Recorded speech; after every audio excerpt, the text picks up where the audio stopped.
അപ്പൊ സ്റ്റാർട്ട് ചെയ്യല്ലേ? അപ്പൊ എന്നായിരുന്നു നിങ്ങളെ സോഷ്യൽ സൈക്കോളജിന്റെ എക്സാം എന്നായിരുന്നു? Anybody else? 4-ാം തീയതി. 4-ാം തീയതി അല്ലേ? 4th-ന്. pretty much time. ഒരു അത്യാവശ്യം കുറച്ച് ദിവസമുണ്ട്. അതിനിടയിൽ നിങ്ങൾക്ക് സ്റ്റാറ്റി 2ന്റെ എക്സാം എപ്പോഴാണ് വരുന്നത്? 5th-ന്. 5th-നല്ലേ? അത് കഴിഞ്ഞപാട് സ്റ്റാറ്റിന്റെ എക്സാം ആണ് അല്ലേ? കേട്ടെ. അപ്പൊ സ്റ്റാറ്റിക്കും പ്രിപ്പയർ ചെയ്യേണ്ടി വരും, സോഷ്യൽ സൈക്കോളജിക്കും പ്രിപ്പയർ ചെയ്യേണ്ടി വരും. ഓക്കെ, ആളില്ല, നമുക്ക് ജസ്റ്റ് ഒന്ന് സ്റ്റാർട്ട് ചെയ്തൂടെ? ഓക്കെ, അപ്പോൾ ഈ സോഷ്യൽ സൈക്കോളജിന്റെ ഇൻട്രൊഡക്ഷൻ ഒന്നും പറയേണ്ട ആവശ്യമില്ല. നിങ്ങളിങ്ങനെ പഠിച്ചിങ്ങനെ തുടങ്ങിയിട്ടുണ്ടാവും അല്ല? എല്ലാവരും ഇങ്ങനെ പഠിച്ചു തുടങ്ങിയിട്ടുണ്ടാവില്ലേ? അതായത് ഡയറക്റ്റ് ആദ്യമായിട്ട് ഒരു സെഷൻ വന്നിരിക്കുകയാണോ, അല്ലെങ്കിൽ മുമ്പ് നിങ്ങൾ ടെക്സ്റ്റ് ബുക്കും റെഫറൊക്കെ ചെയ്തിട്ടുണ്ടോ? പഠിക്കാനൊക്കെ തുടങ്ങിയിട്ടുണ്ടോ എല്ലാവരും? ഇല്ല. ആരും പഠിക്കാൻ തുടങ്ങിയില്ലേ? കമോൺ, അങ്ങനെ ചെയ്യരുത് കേട്ടോ ഒരിക്കലും. നിങ്ങൾ PYQ സെഷന് വരുന്ന സമയത്ത് മുമ്പേ പ്രിപ്പയർ ചെയ്ത് വരണം, അല്ലെങ്കിൽ എന്ത് ചെയ്യണം, അറ്റ്ലീസ്റ്റ് പഠിക്കാനൊക്കെ തുടങ്ങണം. ഡയറക്റ്റ് വന്നിരുന്നാൽ നിങ്ങൾ ചിലപ്പോൾ എന്ത് ചെയ്യൂലെന്ന് പറഞ്ഞാൽ ക്യാച്ച് ചെയ്യൂല. നിങ്ങൾ അറ്റ്ലീസ്റ്റ് ഒരു ടെക്സ്റ്റ് ബുക്ക് അങ്ങ് മറിച്ചിട്ട് വരണം. ഓക്കെ,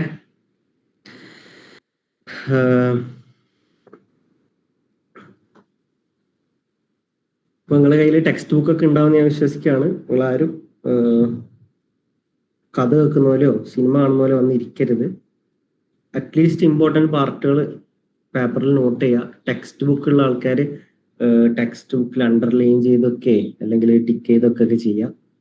ഓക്കെ, പിന്നെ ഇവിടെ തരുന്നത് എന്ന് പറയുന്നത് ഒരു ഓവർവ്യൂ ആയിരിക്കും. എന്താണ് സോഷ്യൽ സൈക്കോളജിയിൽ ക്വസ്റ്റ്യൻസ് പ്രതീക്ഷിക്കാൻ പറ്റുക, അങ്ങനെ ക്വസ്റ്റ്യൻസ് വന്നാൽ എന്തൊക്കെയാണ് ഉത്തരം എഴുതുക, പിന്നെ ഇമ്പോർട്ടൻറ്റ് കൺസെപ്റ്റുകളൊക്കെ എന്തൊക്കെയാണ്, അങ്ങനെയുള്ള കാര്യങ്ങളായിരിക്കും ഡിസ്കസ് ചെയ്യുക. പിന്നെ ഒരു ഒരു ഒരു മെയിൻ കൺസേൺ എന്ന് പറഞ്ഞാൽ എനിക്ക് തീരെ ഇഷ്ടമുള്ള സബ്ജക്റ്റാണ് ഈ സോഷ്യൽ സൈക്കോളജി എന്ന് പറഞ്ഞത്. കാരണം എന്താ പറഞ്ഞാൽ നമ്മൾ എത്ര പഠിച്ചിട്ടും ചിലപ്പോൾ കാര്യം ഉണ്ടാവില്ല. നമ്മൾ അതൊന്ന് എക്സാമിന് എഴുതാൻ പറ്റിയില്ലെങ്കിൽ നമുക്ക് മാർക്ക് കിട്ടൂല, അത്ര തന്നെ അല്ലെ? നിങ്ങൾക്ക് ആ ഫീൽ ഉണ്ടല്ലോ. എക്സാമിന് പൊതുവേ ഉള്ള ഒരു പ്രശ്നമാണത്. നമ്മൾ എത്ര നല്ല രീതിയിൽ പഠിച്ചിട്ടുണ്ടെങ്കിലും, അല്ലെങ്കിൽ നമുക്ക് ഒരുപാട് കാര്യങ്ങൾ അറിയാം എന്നത് കൊണ്ട് എക്സാമിന് എന്ത് ചെയ്തോളണമെന്നില്ല, നിങ്ങൾക്ക് നല്ല രീതിയിൽ എഴുതാൻ പറ്റിക്കോളണമെന്നില്ല. നിങ്ങൾക്ക് ആദ്യം എഴുതാൻ അറിയണം, എങ്ങനെയാണ് പ്രസന്റ് ചെയ്യൽ എന്ന് കൃത്യമായി അറിയണം. എന്നാലും എന്ത് ചെയ്യാൻ പറ്റും, എക്സാമിന് എഴുതാൻ പറ്റും. അങ്ങനെ തന്നെ ആയിരിക്കുമല്ലോ എല്ലാവർക്കും.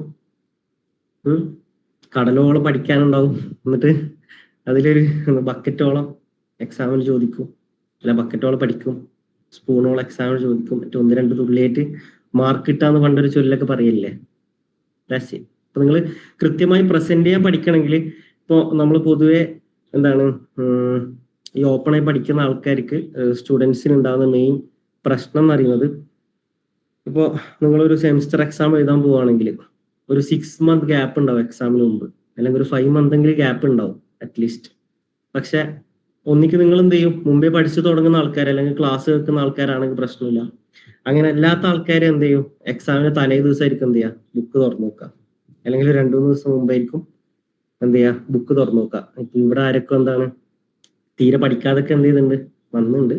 അപ്പോൾ അങ്ങനെ ചെയ്യരുത്. നിങ്ങൾ അറ്റ്ലീസ്റ്റ് ഒരു 6 month ഗ്യാപ്പിലെങ്കിലും എല്ലാ ബുക്കിന്റെ ഓവർവ്യൂ അല്ലെങ്കിൽ കംപ്ലീറ്റ് എങ്കിലും ചെയ്തിരിക്കണം, ക്ലാസ്സുകളൊക്കെ കേൾക്കുക. പിന്നെ ഇതിൽ എത്ര സൈക്യൂ സ്റ്റുഡൻസ് ഉണ്ട്? ജസ്റ്റ് ഒന്ന് ഹാൻഡ് റൈസ് ചെയ്യോ. ഹലോ, ഒന്ന് ഐ ഗസ് ആൾക്കാരുണ്ടാവും, റെസ്പോണ്ട് ചെയ്യാത്തതായിരിക്കും വിശ്വസിക്കാണ്. ഓക്കെ,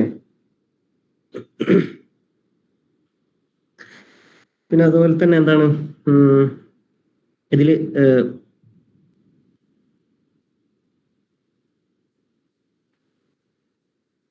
പിന്നെ അതുപോലെ തന്നെ ഈ ഓപ്പൺ യൂണിവേഴ്സിറ്റികൾ അല്ലെങ്കിൽ ഓപ്പൺ ആയി ഡിസ്റ്റൻസ് ആയി പഠിക്കുന്ന കുട്ടികൾക്ക് ഉണ്ടാകുന്ന ഒരു വേറൊരു ഇമ്പോർട്ടന്റ് ഇഷ്യൂ ആണ് ഇത്. നമ്മൾ തീരെ ഒരു 6 മാസം തീരെ എഴുതാതെ, അല്ലെങ്കിൽ തീരെ എന്താണ് പെന്ന് പിടിച്ച് ശീലമില്ലാണ്ട് പെട്ടെന്ന് ഒരു ദിവസം എന്താണ് എക്സാമിന് പോവാണ്, എന്നിട്ട് 3 മണിക്കൂർ കണ്ടിന്യൂസ് അല്ലെങ്കിൽ 2 മണിക്കൂർ കണ്ടിന്യൂസ് ആയിട്ട് 10-600 വേർഡ്സ് എഴുതാന്ന് പറയുന്നത് ഇറ്റ്സ് വെരി ഡിഫിക്കൽട്ട്. നിങ്ങൾക്ക് എന്ത് ചെയ്യൂല, ചിലപ്പോൾ വേർഡ്സുകൾ വരൂല, അല്ലെങ്കിൽ ഹാൻഡ് റൈറ്റിംഗ് നന്നാവൂല, അങ്ങനത്തെ ഒരുപാട് ഇഷ്യൂസ് എന്ത് ചെയ്യും ഉണ്ടാവും. അപ്പൊ മുമ്പേ എന്ത് ചെയ്യുക, എഴുതിയിട്ടോ അങ്ങനെ ആക്കിയിട്ട് പ്രാക്ടീസ് ചെയ്യുക, ഷോർട്ട് നോട്ടൊക്കെ സ്വന്തം ക്രിയേറ്റ് ചെയ്യാൻ നോക്കുക.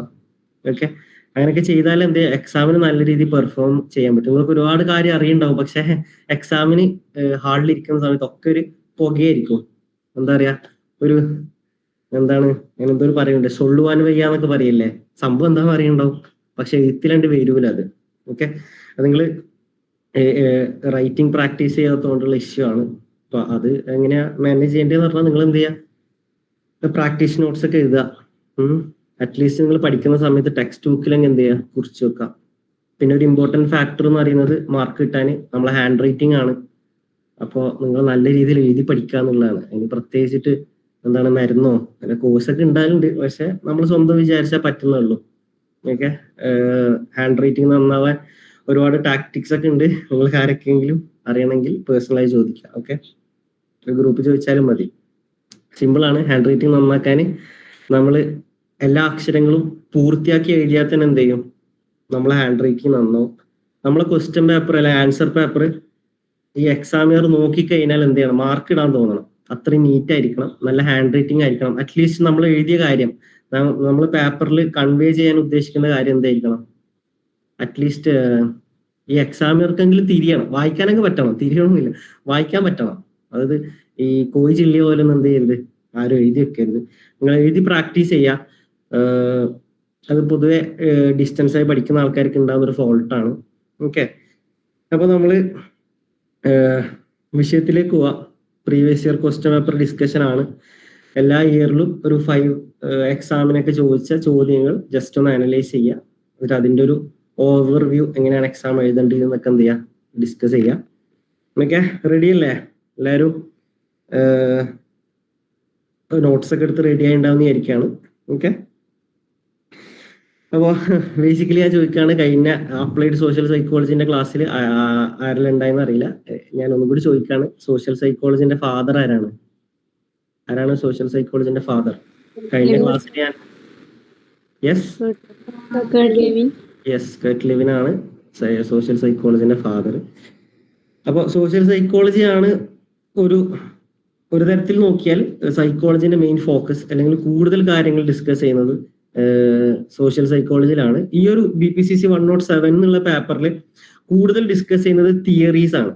അതായത് തിയറീസ് ആണ്. നമ്മൾ അപ്ലൈഡ് സോഷ്യൽ സൈക്കോളജിയിൽ ഓരോ സോഷ്യൽ സിറ്റുവേഷനിൽ അപ്ലിക്കേഷൻ ആയിരുന്നു ഡിസ്കസ് ചെയ്തത്.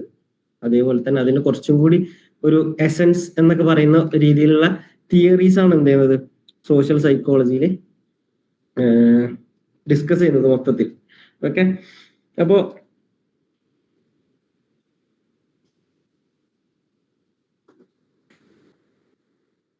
ഒന്നാമത്തെ unit introduction to social psychology. അപ്പൊ അതിൽ ഏറ്റവും പ്രധാനമായിട്ട് വരുന്ന 2 പാർട്ടാണ്. ഒന്ന് എന്താണ്, മൊത്തത്തിൽ സോഷ്യൽ സൈക്കോളജി എന്താണ് നിങ്ങൾ എന്ത് ചെയ്യണം, പഠിച്ചു വെക്കണം. അതായത് സോഷ്യൽ സൈക്കോളജിന്റെ ഡെഫിനിഷൻസ്, പിന്നെ അതുപോലെ തന്നെ അതിന്റെ നാച്ചർ എന്ന് പറഞ്ഞാൽ അതിന്റെ ക്യാരക്ടറിസ്റ്റിക്സ് എന്തൊക്കെയാണ്, പിന്നെ അതുപോലെ തന്നെ അതിന്റെ സ്കോപ്പ്, അത് എവിടേക്കാണ് അപ്ലൈ ചെയ്യാൻ പറ്റുക എന്നുള്ളതാണ് സ്കോപ്പ് കൊണ്ട് ഉദ്ദേശിക്കുന്നത്. ഓക്കെ, അതാണ് എന്ത് ചെയ്യുന്നത് ഫസ്റ്റ് യൂണിറ്റിൽ ഡിസ്കസ് ചെയ്യുന്നത്. ഇപ്പൊ ഒന്നാമത്തെ ചോദ്യം, ഈ ഇഗ്നോന്റെ ചോദ്യങ്ങൾക്കെല്ലാം ഒരു പ്രത്യേകത ഉണ്ട്. ഒക്കെ ബ്രോഡ് ക്വസ്റ്റ്യൻസ് ആയിരിക്കും. നിങ്ങൾക്ക് എന്ത് ചെയ്യാം, എങ്ങനെ എഴുതാൻ പറ്റും എന്ന് പറഞ്ഞാൽ അത്രയും ബ്രോഡ് ക്വസ്റ്റ്യൻസ് ആയിരിക്കും, അത്രയും കണ്ടന്റ് ഉണ്ടാവും. നിങ്ങൾ പഠിച്ചിട്ട് പോയാൽ മാത്രം മതി.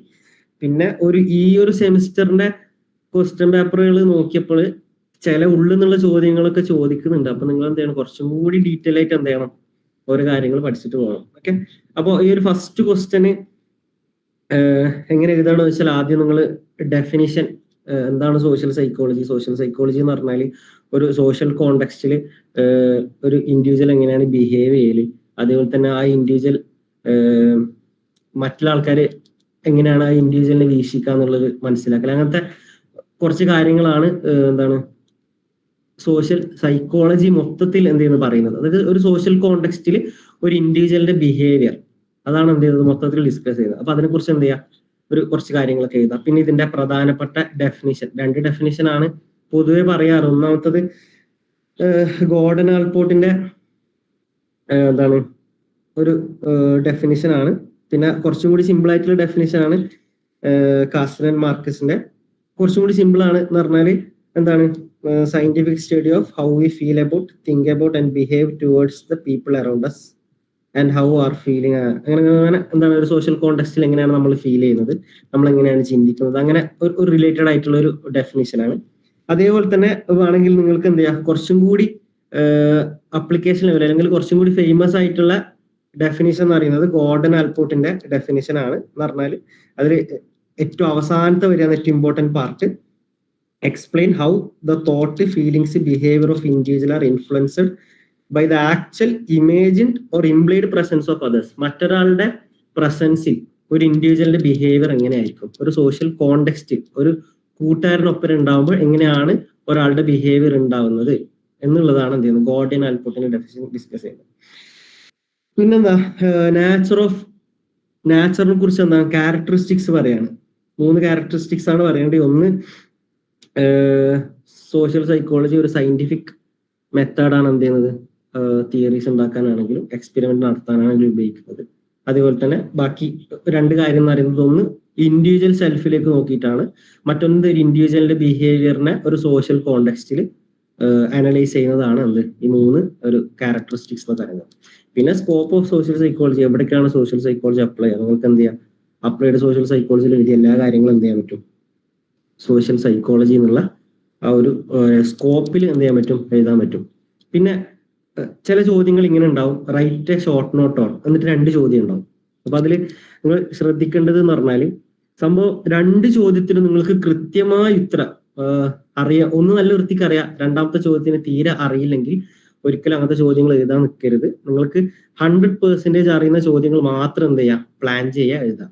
അപ്പൊ ഞാൻ മുമ്പേ പറയലുണ്ട്, അതായത് ക്വസ്റ്റ്യൻ പേപ്പർ കിട്ടിയ ഉടനെ ഫസ്റ്റ് ചെയ്യേണ്ടത് എന്ന് പറഞ്ഞാൽ എത്ര ക്വസ്റ്റ്യൻ, ഏതൊക്കെ ക്വസ്റ്റ്യൻസ് ആണ് എഴുതാൻ, 5 ക്വസ്റ്റ്യൻസ് അല്ലേ എഴുതണ്ടി, ഏതൊക്കെ ക്വസ്റ്റ്യൻസ് ആണ് എഴുതാൻ പോകുന്നത് എന്ന് കൃത്യമായി എന്ത് ചെയ്യണം നമ്മൾ മാർക്ക് ചെയ്ത് വെക്കണം. അല്ലെങ്കിൽ കുറച്ചുകൊണ്ട് തീരുമാനിക്കരുത്, ഇത് എഴുതണം ഇത് എഴുതണ്ടാന്ന് തീരുമാനിക്കരുത്, ആദ്യം തീരുമാനിച്ച് വെക്കുക. എന്നിട്ട് എന്ത് ചെയ്യുക ടൈം മാനേജ് ചെയ്യുക, എഴുതാം.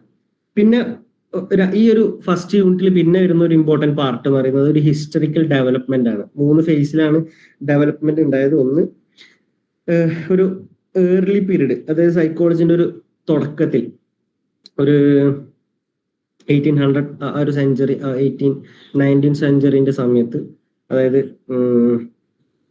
എന്താണ് നമ്മളെ മലയാളി ആളെ പേരെന്താ കേർട്ട് ലെവിനും പിന്നെ അതുപോലെ തന്നെ ലസാറസും അങ്ങനത്തെ ഒരുപാട് ആൾക്കാർ ആണ് സോഷ്യൽ സൈക്കോളജിനെ കുറിച്ച് ഡിസ്കസ് ചെയ്യുന്നത്.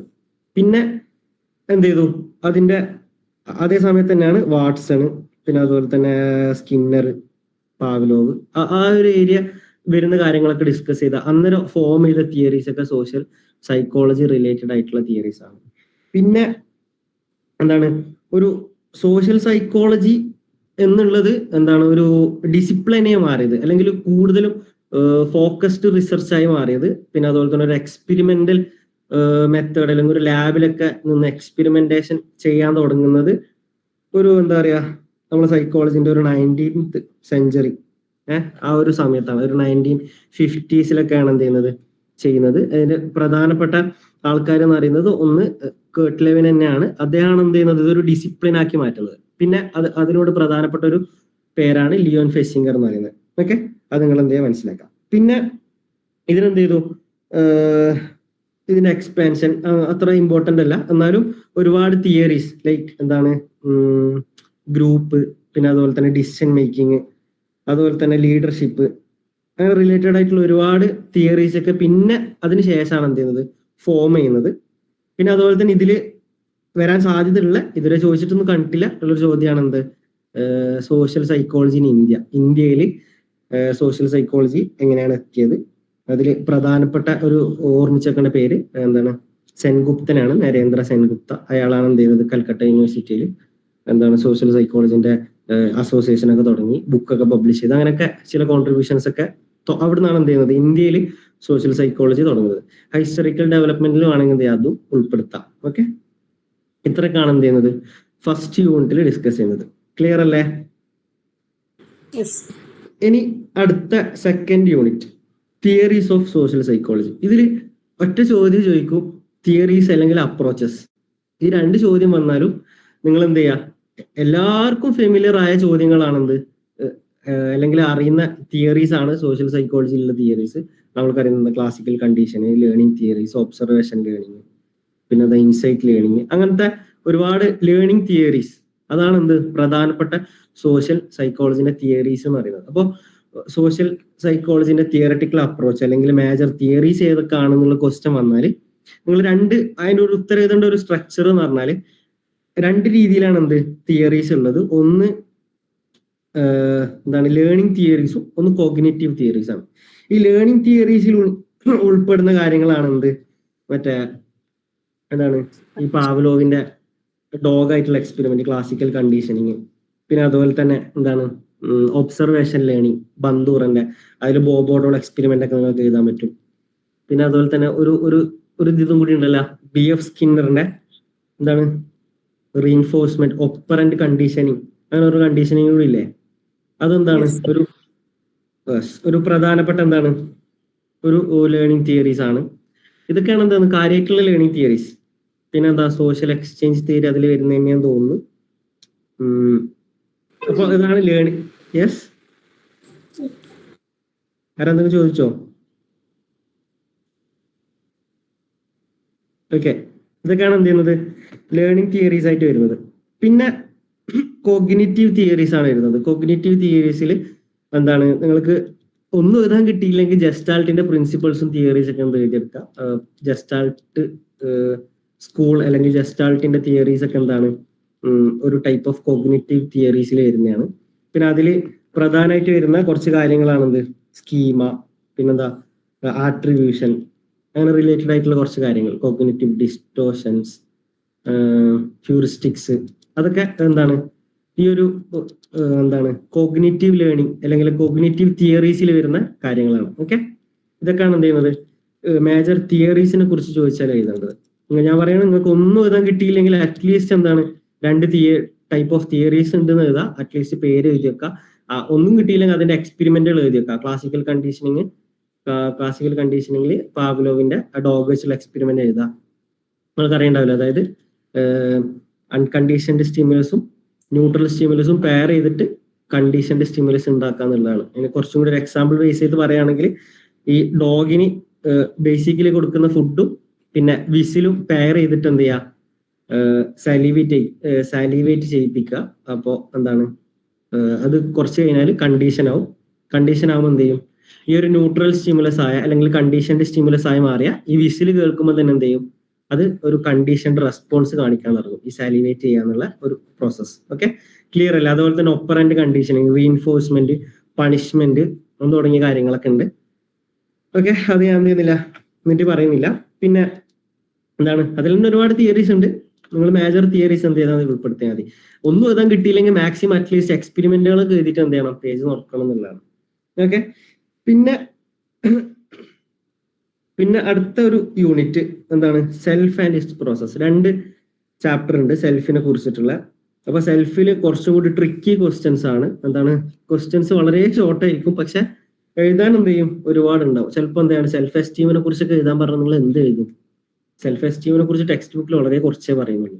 അപ്പൊ നിങ്ങൾ എന്ത് ചെയ്യാന്നുള്ള സെൽഫ് കൺസെപ്റ്റ് അല്ലെങ്കിൽ സെൽഫിനെ കുറിച്ച് എന്തെങ്കിലുമൊക്കെ ചോദിച്ചാൽ, അല്ലെങ്കിൽ എന്താണ് ഫോർമേഷൻ ഓഫ് സെൽഫ് കൺസെപ്റ്റ്, അതായത് അതിനെ കുറിച്ചൊക്കെ എന്താ ചോദിച്ചാൽ നിങ്ങൾ സെൽഫ് കൺസെപ്റ്റ് മുതലേ എന്ത് ചെയ്യണം, എഴുതാൻ തുടങ്ങണം. ഇനി എന്താണ് അത് നിങ്ങൾക്ക് കണ്ടന്റ് കുറവാണെന്ന് തോന്നുകയാണെങ്കിൽ എവിടുന്ന് മുതൽ എഴുതാൻ തുടങ്ങണം? സോഷ്യൽ സൈക്കോളജി മുതൽ എഴുതാൻ തുടങ്ങണം. അപ്പൊ എന്ത് ചെയ്യും, അത്യാവശ്യം അതിന് ഇൻട്രൊഡക്ഷൻ കൊടുക്കുക. ആദ്യത്തെ ഒരു പാരഗ്രാഫിൽ, പൊതുവെ പറയാറുണ്ട്, ആദ്യത്തെ ഒരു പാരഗ്രാഫിൽ എന്ത് ചെയ്യുക, നിങ്ങൾ എഴുതാൻ ഉദ്ദേശിക്കുന്ന എല്ലാ പാരഗ്രാഫിന്റെ ഒരു എന്താണ് ഒരു സിമ്പിൾ സെന്റൻസുകൾ എന്ന് പറഞ്ഞാൽ സോഷ്യൽ സൈക്കോളജി എന്ന് പറഞ്ഞാൽ ഇൻഡിവിജ്വലിന്റെ ബിഹേവിയർ ഇൻ സോഷ്യൽ കോണ്ടെക്സ്റ്റ് പഠിക്കുന്നതാണ്. അതിൽ പ്രധാനപ്പെട്ടതാണ് എന്താണ് സെൽഫ് കൺസെപ്റ്റ് എന്ന് പറയുന്നത്. പിന്നെ സെൽഫ് കൺസെപ്റ്റ് എന്ന് പറയുന്നത് ഇങ്ങനെയാണെന്ന് പറഞ്ഞിട്ട് എന്ത് ചെയ്യുക, ഒരു 5-6 സെന്റൻസ് എഴുതാൻ. എന്നിട്ട് എന്ത് ചെയ്യുക, അടുത്ത ഒരു പാരഗ്രാഫ് ആയിട്ട് എന്ത് ചെയ്യുക, ഒരു ഹെഡിങ് ഇടുക, എന്നിട്ട് അതിൻ്റെ അടിയിൽ ഒരു കാര്യം എഴുതുക, എന്നിട്ട് അതിൻ്റെ അടിയിൽ അടുത്ത ഹെഡിങ് ഇടുക, അടുത്ത കാര്യം എഴുതുക. അങ്ങനെ എന്ത് ചെയ്യുക, ഹെഡിങ് ഇട്ട് എഴുതുക, എന്നിട്ട് ഹൈലൈറ്റ് ചെയ്യുക. ഇങ്ങനെയൊക്കെ ചെയ്യുമ്പോൾ എന്ത് ചെയ്യും, നിങ്ങളെ പേപ്പർ നോക്കുന്ന ആൾക്കൊരു ഒരു ഇംപ്രഷൻ ഉണ്ടാവും. ഒന്നില്ലെങ്കിൽ ഇയാള് പഠിച്ച ആളാണ്, അല്ലെങ്കിൽ എന്താണ് നല്ല രീതിയിൽ പ്രസന്റേഷൻ ചെയ്യാൻ അറിയാം എന്നെങ്കിലും എന്ത് ചെയ്യും, ഒരു ധാരണ ഉണ്ടാവും. അപ്പൊ നിങ്ങൾ എന്ത് ചെയ്യുക ശ്രദ്ധിക്കുക. ഈ പഠിക്കാത്ത ആൾക്കാർക്ക് ചിലപ്പോൾ എന്ത് ചെയ്യും നല്ല മാർക്ക് കിട്ടും. അത് നിങ്ങൾ എക്സാമിന് ഉപയോഗിക്കുന്ന ടാക്ടിക്സ് ഉണ്ടാകും. നിങ്ങൾ ഏത് ടാക്ടിക്സ് ഉപയോഗിക്കുന്നത് അതിനനുസരിച്ച് എന്ത് ചെയ്യുക, എക്സാമിനർക്ക് അല്ലെങ്കിൽ പേപ്പർ ചെക്ക് ചെയ്യുന്ന ആൾക്കാർക്ക് മാർക്ക് ഇടാൻ തോന്നും. ഓക്കെ, ഇനി അടുത്തൊരു chapter self and it's process. നമ്മൾ അതിന്റെ ഒരു ഏകദേശം പറഞ്ഞു. പിന്നെ എന്താണ് തിയറീസ് ഓഫ് സെൽഫ് പ്രസന്റേഷൻ 2023 ഡിസംബറിലും 2023 ജൂണിലും ചോദിച്ചിട്ടുണ്ട്. ഓക്കെ, നിങ്ങൾ അതൊക്കെ നോട്ട് ചെയ്യുന്നുണ്ടല്ലോ, ഏതൊക്കെ ഇയറിലാണ് ചോദിച്ചത്, അത് ഏതൊക്കെയാണ് ഇമ്പോർട്ടന്റ് ആണെന്നുള്ളത് എന്ത് ചെയ്യുക, നിങ്ങൾ നോട്ട് ചെയ്യുക. ചില ലീസ്റ്റ് ഇമ്പോർട്ടന്റ് ആയ കാര്യങ്ങൾ എന്ത് ചെയ്യുക, സ്കിപ്പ് ചെയ്യാൻ നോക്കുക. കൂടുതൽ ചോദിച്ച ചോദ്യങ്ങൾ എന്നും ആവർത്തിക്കാനുള്ള എല്ലാ സാധ്യതയുണ്ട്, ഇപ്പൊ എന്ത് ചെയ്യുക, ഫോക്കസ് ചെയ്യാം. ഓക്കെ, അപ്പൊ സെൽഫില് എന്താണ് formation of self concept, self esteem, self efficacy, അങ്ങനെ പറഞ്ഞ് കുറെ കാര്യങ്ങളല്ലേ. സോഷ്യൽ കമ്പാരിസൺ തിയറി, അതൊക്കെ എന്ത് ചെയ്യുക, ഉൾപ്പെടുത്തിയിട്ടാണ് എന്ത് ചെയ്യേണ്ടത്, ഫസ്റ്റ് ക്വസ്റ്റ്യൻ ആൻസർ ചെയ്യേണ്ടത്. ഓക്കെ, പിന്നെ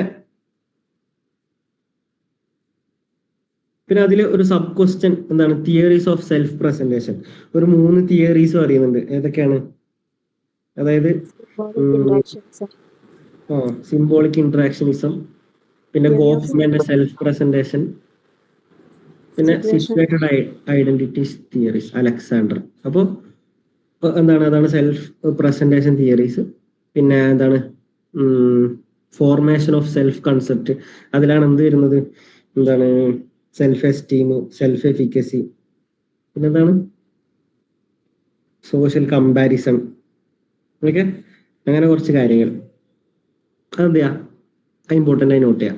ചോദിച്ചാൽ എന്ത് ചെയ്യാം, എഴുതി മറിക്കാം. അതിന് അറ്റ്ലീസ്റ്റ് കിട്ടിയില്ലെങ്കിൽ അതിൻ്റെ ഒരു കോണ്ടെക്സ്റ്റ് എന്ത് എഴുതി വെക്കാം. പിന്നെ 4ാമത്തെ unit self in social context. അതിൽ ഇതിപ്പോ സെൽഫിനെ കുറിച്ചാണ് പറഞ്ഞത്. ഇനി ആ സെൽഫ് തന്നെ ഒരു സോഷ്യൽ കോണ്ടെക്സ്റ്റിൽ മറ്റൊരാളുടെ മുമ്പിൽ എങ്ങനെയാണ് ബിഹേവ് ചെയ്യുന്നത് എന്നുള്ള ഒരു അറൗണ്ട് എന്നുള്ള ഒരു ഡിസ്കഷനാണ് എന്ത് ചെയ്യുന്നത് 4ാമത്തെ യൂണിറ്റിൽ ചെയ്യുന്നത്. അതിലിപ്പം റിപ്പീറ്റ് ആയിട്ടുള്ള ക്വസ്റ്റ്യൻസ് കുറവാണ് എങ്കിൽ കൂടി ഇമ്പോർട്ടൻ്റ് ആണെന്ന് പറയാൻ മാത്രം എന്താണ്, differentiate between enculturation and acculturation. Acculturation എന്ന് പറഞ്ഞാൽ നമ്മൾ ട്രഡീഷണലി ഫോളോ അപ്പ് ചെയ്യുന്ന, നമ്മളെ പാരന്റ്സിന്റെ അടുത്ത് നിന്ന് ഫോളോ അപ്പ് ചെയ്യുന്ന, അല്ലെങ്കിൽ റിലീജിയസ് ബേസ്ഡ് ആയിട്ട് ഫോളോ അപ്പ് ചെയ്യുന്ന ആ സെയിം കൾച്ചറിനാണ് അക്കൾച്ചറേഷൻ എന്ന് പറയാം. അതേപോലെ തന്നെ നമ്മളൊരു പുതിയ കൾച്ചറിലേക്ക് അഡാപ്ഷൻ ചെയ്യുന്ന ആ ഒരു ഇതിനാണ് എൻകൾച്ചറേഷൻ എന്ന് പറയാം. പുതിയൊരു സിറ്റുവേഷനോട് എന്ത് ചെയ്യുക, അഡാപ്റ്റ് ചെയ്യുക, പുതിയ ഭാഷ പഠിക്കുക, പുതിയ ആൾക്കാരെ പോലെ ജീവിക്കുക, അവരെ പോലെ ഡ്രസ് ചെയ്യുക, അതൊക്കെ എന്താ എൻകൾച്ചറേഷനിൽ പെടും. അപ്പോൾ അതിന്റെ ഡിഫറൻഷിയേഷൻ ചോദിച്ചാൽ അക്കൾച്ചറേഷൻ കുറച്ചുകൂടി. യെസ്, അങ്ങനെയാണോ? എൻകൾച്ചറേഷൻ അല്ലേ നമ്മുടെ കൾച്ചറും, പിന്നെ അക്കൾച്ചറേഷൻ എന്ന് പറഞ്ഞാൽ നമ്മൾ പുതിയൊരു കൾച്ചർ പഠിക്കണതല്ലേ? രണ്ടും ഓപ്പോസിറ്റ് ആണ്. Okay fine. അപ്പൊ അതാണ്. അപ്പൊ നിങ്ങൾ ശ്രദ്ധിക്കുന്നുണ്ട് എന്ന് നമുക്ക് എന്ത് ചെയ്യുന്നുണ്ട്, മനസ്സിലാവുന്നുണ്ട്. ഓക്കെ, അപ്പൊ എന്താണ് അക്കൾച്ചറേഷൻ എന്ന് പറഞ്ഞാൽ പുതിയൊരു കൾച്ചറായിട്ട് എന്ത് ചെയ്യുക, പഠിക്കുക. എൻകൾച്ചറേഷൻ എന്ന് പറഞ്ഞാൽ നിങ്ങൾ ഉള്ള ട്രഡീഷണൽ കൾച്ചറിലേക്ക് എന്ത് ചെയ്യുക, അത് ഫോളോ അപ്പ് ചെയ്യാന്നുള്ളതാണ്. അല്ലെ? കറക്റ്റ് അല്ലേ? ഓക്കെ, അപ്പൊ അതിന്റെ ഉള്ളിൽ എന്തൊക്കെ കണ്ടന്റ് എഴുതാൻ പറ്റും എന്ന് പറഞ്ഞാൽ ഏജൻസ് ഓഫ് അക്കൾച്ചറേഷൻ അല്ലെങ്കിൽ എൻകൾച്ചറേഷൻ എഴുതാൻ പറ്റും. എന്താണ് എൻകൾച്ചറേഷൻ, എന്തൊക്കെയാണ് റീസൺസ്, അല്ലെങ്കിൽ അക്കൾച്ചറേഷൻ എന്തൊക്കെയാണ് റീസൺസ് എന്ന് ചെയ്യാം. അത് എഴുതിയാൽ തന്നെ എന്ത് ചെയ്യും, ഏകദേശം ഉത്തരവാകും. ഓക്കെ, പിന്നെന്താണ് അതിൽ പ്രധാനപ്പെട്ട ഒരു ചോദ്യം വരുന്നത് എന്താണ്, concept of self across culture and multi cultural identities. പിന്നെ the outcomes of different self construct across cultures. അത്ര ഇമ്പോർട്ടൻ്റ് ആണെന്ന് അറിയില്ല, എന്നാലും നമുക്ക് ചെറുങ്ങനെ ഡിസ്കസ് ചെയ്യാം. അതായത് അതിൽ കാര്യമായിട്ട് ഡിസ്കസ് ചെയ്യുന്നതെന്ന് പറഞ്ഞാൽ ഇൻഡിവിജ്വലിസ്റ്റിക് കൾച്ചറും പിന്നെന്താണ് കളക്റ്റീവിസ്റ്റിക് കൾച്ചറും. 2 ടൈപ്പ് ഓഫ് കൾച്ചറുകൾ. ഇപ്പൊ നമ്മൾ ഒരു UK USA പോലത്തെ കൺട്രീസ്, കാനഡ പോലത്തെ കൺട്രീസിന് എടുത്തു നോക്കുകയാണെങ്കിൽ അവിടെയൊക്കെ ഒരു ടൈപ്പ് ഓഫ് എന്താണ് ഇൻഡിവിജ്വലിസ്റ്റിക് സെൽഫ് മാത്രം ഫോക്കസ് ചെയ്തിട്ടുള്ള ഒരു എന്താണ് ഒരു കൾച്ചറാണ്. ഞാൻ ആണ് എന്ത്, എന്റെ കാര്യങ്ങൾ ഞാൻ മാത്രം എന്നുള്ള ഒരു കൺസെപ്റ്റ് ഉള്ളതാണ്. അതേപോലെ തന്നെ എന്താണ് അതേ രീതിയിൽ കളക്റ്റീവിസ്റ്റിക് കൾച്ചർ ആണെങ്കിൽ നമ്മളെ ഫാമിലി, നമ്മളെ ഫ്രണ്ട്സ്, അല്ലെങ്കിൽ എൻ്റെ ഒരു സൊസൈറ്റി ആണ് എന്ത് എനിക്ക് ഇമ്പോർട്ടൻറ്റ്, എൻ്റെ സോഷ്യൽ റോൾസ് അല്ലെങ്കിൽ എൻ്റെ റെസ്പോൺസിബിലിറ്റീസ് ആണ് എന്ത് എൻ്റെ സെൽഫിനേക്കാൾ ഇമ്പോർട്ടൻറ്റ് എന്നുള്ള കൺസെപ്റ്റ് ആണ് എന്ത് അവിടെ കൊണ്ടുനടക്കുന്നത്. ഓക്കെ, ഇനി അടുത്ത ഒരു ചാപ്റ്റർ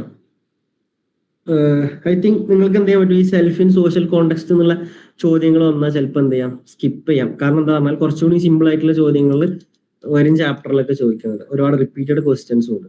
ഓക്കെ, ഇപ്പൊ ഇതിൽ ഇനി അടുത്തൊരു 2 ചാപ്റ്ററാണ് അണ്ടർസ്റ്റാൻഡിങ് സോഷ്യൽ ബിഹേവിയർ 1ഉം സോഷ്യൽ ബിഹേവിയർ 2ഉം.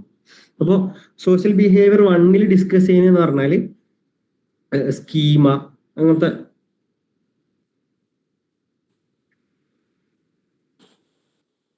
ഇതൊക്കെ ഞാൻ ടെക്സ്റ്റ് നോക്കിയിട്ടാട്ടോ പറയുന്നത്. നിങ്ങളെ കയ്യിൽ ടെക്സ്റ്റ് ഉണ്ടെങ്കിൽ ജസ്റ്റ് എന്ത് ചെയ്യുക, മാർക്ക് ചെയ്ത് വെക്കുക.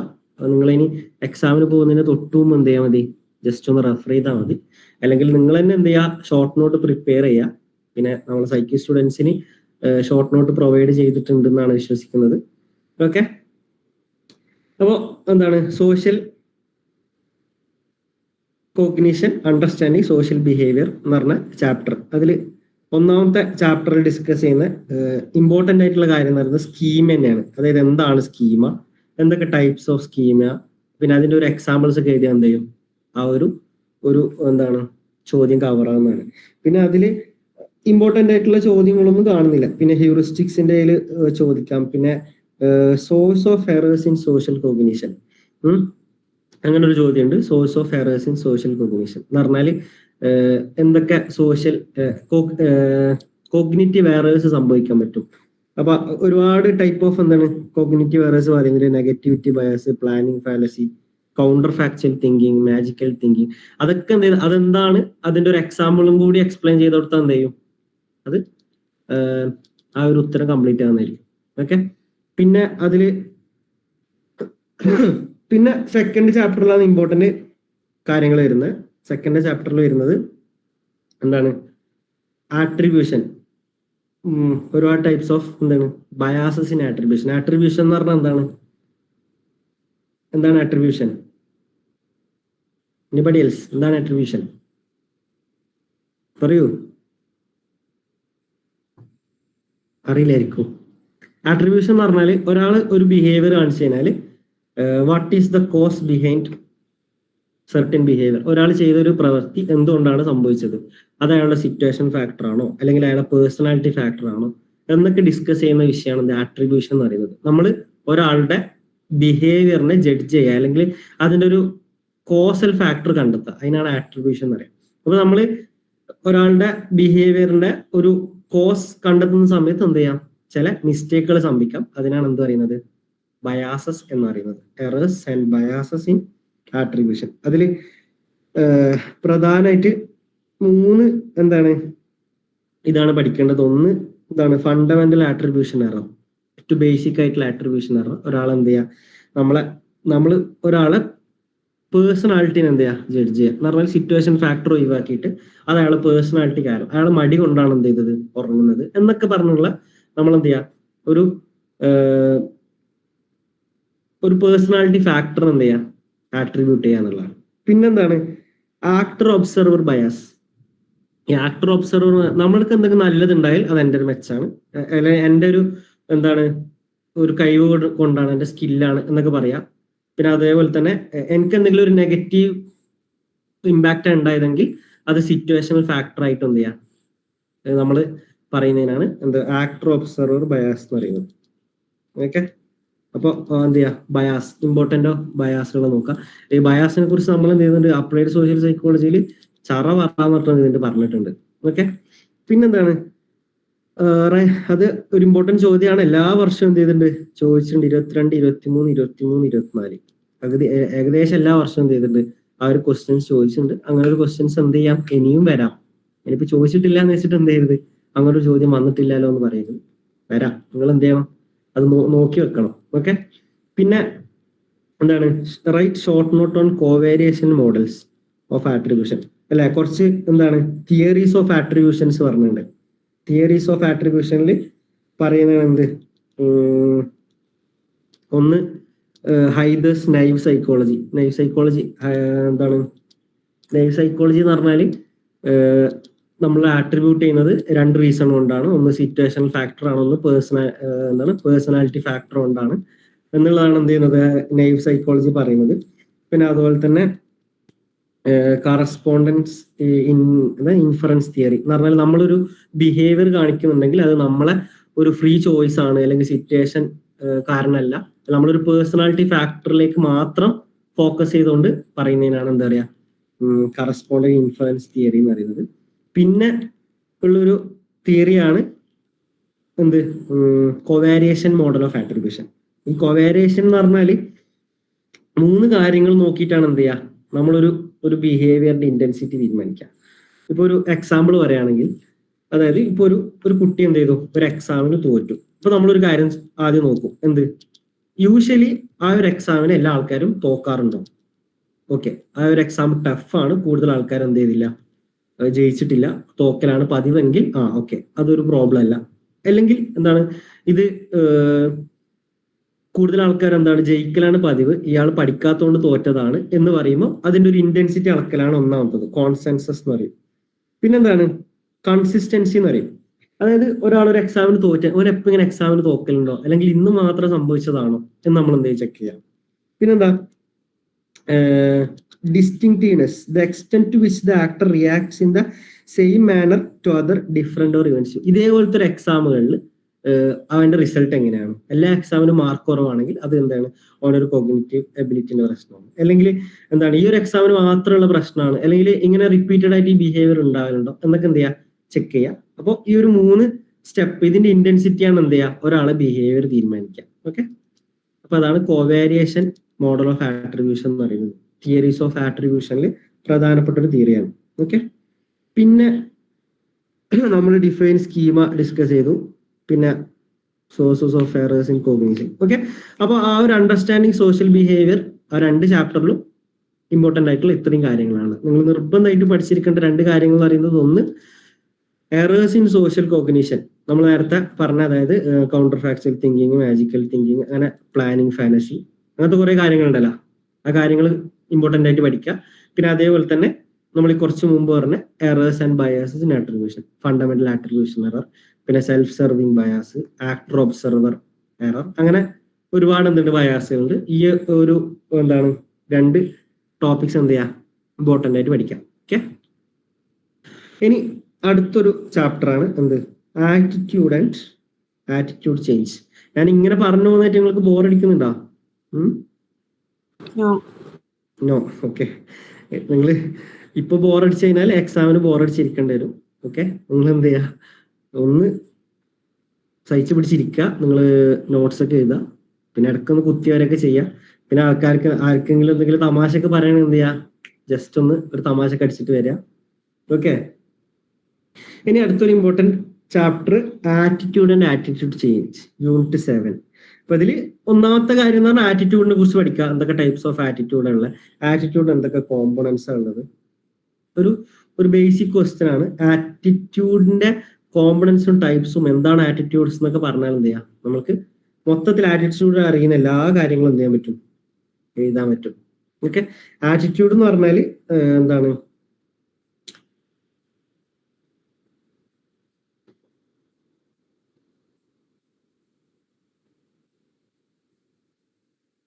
ആറ്റിറ്റ്യൂഡ് എന്ന് പറഞ്ഞാൽ നമ്മളെ ഒരു കോഗ്നിറ്റീവ് ഡെപ്പിക്ഷൻ, എന്തിപ്പോ അതിന് പറയാ, അതിനെ ഡെഫിനേഷൻ പഠിച്ചു വെക്കണം. അല്ലാണ്ട് തന്നെ നിങ്ങൾക്ക് ആ കൺസെപ്റ്റ് മനസ്സിലാവുന്നുള്ളതാണ്. നമ്മൾ ഇന്റേണൽ ആയിട്ട് നമ്മൾക്ക് ഒരു ഇൻഡിവിജ്വലിനോടോ അല്ലെങ്കിൽ ഒരു സോഷ്യൽ സിറ്റുവേഷനോടോ നമ്മളോട് ഒരു വീക്ഷണം, അല്ലെങ്കിൽ ഒരു പെർസെപ്ഷൻ, ഓക്കെ, അല്ലെങ്കിൽ ഒരു ഇഷ്ടം, നെഗറ്റീവ് ആവാം പോസിറ്റീവ് ആവാം, അതിനാണ് എന്താ പറയാ നമ്മൾ ആറ്റിറ്റ്യൂഡ് എന്ന് ജനറലി പറയാം. ഓക്കെ, പിന്നെ എന്താണ് കോമ്പണൻസ് ഒക്കെ ഡിസ്കസ് ചെയ്യുന്നുണ്ടെന്ന്, cognitive component, affective behavioural component, അങ്ങനെ കുറച്ച് സാധനങ്ങൾ. പിന്നെ എന്താണ് ടൈപ്സ് ഓഫ് ആറ്റിറ്റ്യൂഡ്, ഇംപ്ലിസിറ്റ് ആറ്റിറ്റ്യൂഡും എക്സ്പ്ലിസിറ്റ് ആറ്റിറ്റ്യൂഡും. ആറ്റിറ്റ്യൂഡ് നമ്മൾ പുറത്ത് കാണിക്കുമ്പോൾ അത് ബിഹേവിയറായി മാറും. ഇനി ഉള്ളിൽ തന്നെ നിൽക്കുന്നതാണെങ്കിൽ അതിനെ ഇംപ്ലിസിറ്റ് ആറ്റിറ്റ്യൂഡ് എന്ന് പറഞ്ഞാൽ നമുക്ക് നിർത്താം. ഓക്കെ, പിന്നെന്താണ് explain any 2 theories of attitude change. Attitude change എന്തൊക്കെയാണ് തിയറീസ് ഓഫ് ആറ്റിറ്റ്യൂഡ് ചേഞ്ച്? ഒരുപാട് തിയറീസ് ഉണ്ടല്ലേ. അപ്പൊ അതിലൊരു 3-4 തിയറീസ് എന്ത് ചെയ്യാ പഠിച്ചു വെക്കാം. അതില് എന്താണ് കോഗ്നിറ്റീവ് ഡിസോണൻസ് തിയറി അല്ലെ, ഒരു പ്രധാനപ്പെട്ട തിയറിയാണ്. അതുപോലെ തന്നെ സിമ്പിൾ തിയറിയാണ്. ഈ കോഗ്നിറ്റീവ് ഡിസോണൻസ് തിയറി എന്ന് പറഞ്ഞാൽ നമ്മൾക്ക് ഉള്ളിലൊരു ആറ്റിറ്റ്യൂഡ് ഉണ്ടാവുക, അതിനെതിരായിട്ടുള്ള ഒരു ബിഹേവിയർ പുറത്ത് കാണിക്കുക. അതിനാണ് കോഗ്നിറ്റീവ് ഡിസോണൻസ് ആറ്റിറ്റ്യൂഡ് എന്ന് പറയുന്നത്, കോഗ്നിറ്റീവ് ഡിസോണൻസ് തിയറി എന്നൊക്കെ പറയാം. ഓക്കെ, പിന്നെ എന്താണ് ബാലൻസ് തിയറി ഉണ്ട്. ബാലൻസ് തിയറി ഒക്കെ സിമ്പിൾ ആണ്, ജസ്റ്റ് ഒന്ന് വായിച്ചു നോക്കാം. അതായത് നമ്മളെ ആറ്റിറ്റ്യൂഡ്സ് ആൻഡ് ബിഹേവിയർ എന്തായിരിക്കണം, ബാലൻസ് ആയിരിക്കണം എന്നുള്ളത് ഒരു എന്താണ് ഇതൊക്കെ ആയിട്ട് പറയുന്നുണ്ട്, ഒരു ഡയഗ്രൊക്കെ ആയിട്ട് പറയുന്നുണ്ട്. ജസ്റ്റ് ഒന്ന് മനസ്സിലാകുന്നുണ്ടെങ്കിൽ അത് ഫോക്കസ് ചെയ്യാം, അല്ലെങ്കിൽ എന്ത് ചെയ്യാം, നൈസായിട്ട് ഒഴിവാക്കാം. ഓക്കെ, പിന്നെ ഇതിൽ കുറച്ചും കൂടി സിമ്പിൾ ആയിട്ടുള്ള തിയറി കോംപ്ലിയൻസ്, പിന്നെന്താണ് പേഴ്സുവേഷൻ. അതൊക്കെ എന്താണ് ഒരു ടൈപ്പ് ഓഫ് ആറ്റിറ്റ്യൂഡ് ചേഞ്ച് ആണ്. ഈ പേഴ്സുവേഷൻ എന്ന് പറഞ്ഞാൽ നമ്മൾ ഒരാൾ എന്ത് ചെയ്യുക, ഒരു ഇൻഡിവിജ്വലിനെ ചില ബിഹേവിയർ ചെയ്യാൻ വേണ്ടിയിട്ട് പ്രേരിപ്പിക്കുക എന്ന് പറഞ്ഞാൽ പൊതുവെ മാർക്കറ്റിംഗ് ടെക്നിക്കിലൊക്കെ പെടുന്നതാണ് ഈ പേഴ്സുവേഷൻ എന്ന് പറയുന്നത്. പറഞ്ഞാൽ പറഞ്ഞു പറ്റിക്കുക, അല്ലെങ്കിൽ ഒരാളെ പേഴ്സ്യൂഡ് ചെയ്യാന്ന് അറിയില്ലേ, പറഞ്ഞ് വിശ്വസിപ്പിക്കുക അല്ലെങ്കിൽ പറഞ്ഞ് ചെയ്യിപ്പിക്കുക. അതൊക്കെ എന്താണ്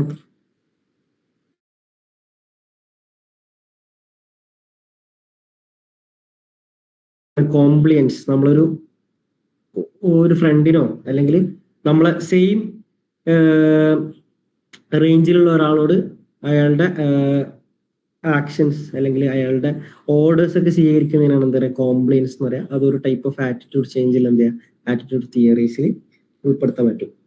പിന്നെന്താ ഫങ്ഷൻ ഓഫ് ആറ്റിറ്റ്യൂഡ്. എന്തൊക്കെയാണ് ഫങ്ഷൻസ് ഓഫ് ആറ്റിറ്റ്യൂഡ്?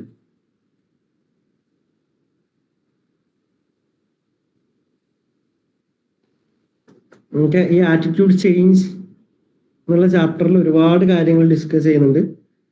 നിങ്ങൾ ഇമ്പോർട്ടൻ്റ് ആണെന്ന് തോന്നുന്ന മാത്രം എന്ത് ചെയ്താൽ മതി, പഠിച്ചാൽ മതി. ബേസിക്കലി എന്ത് ചെയ്യുക, ആറ്റിറ്റ്യൂഡ് എന്നുള്ള ഒരു ചോദ്യം, ബേസിക്കൽ ചോദ്യമാണ് ഇപ്പൊ ഏത്, ടൈപ്സ് ഓഫ് ആറ്റിറ്റ്യൂഡ്, എന്താണ് കോമ്പണൻസ് ഓഫ് ആറ്റിറ്റ്യൂഡ്, എന്തൊക്കെ എഴുതാൻ പറ്റും അതൊക്കെ എന്ത് ചെയ്യുക, നോട്ട് ചെയ്ത് വെക്കുക. ഒരു ആറ്റിറ്റ്യൂഡിനെ കുറിച്ച് എന്തൊക്കെ എഴുതാൻ പറ്റും എന്നുള്ള മൊത്തത്തിൽ എഴുതി പഠിക്കുക, അല്ലെങ്കിൽ ഒരു ഡ്രാഫ്റ്റ് ആക്കിയിട്ട് എന്താ വെക്കുക.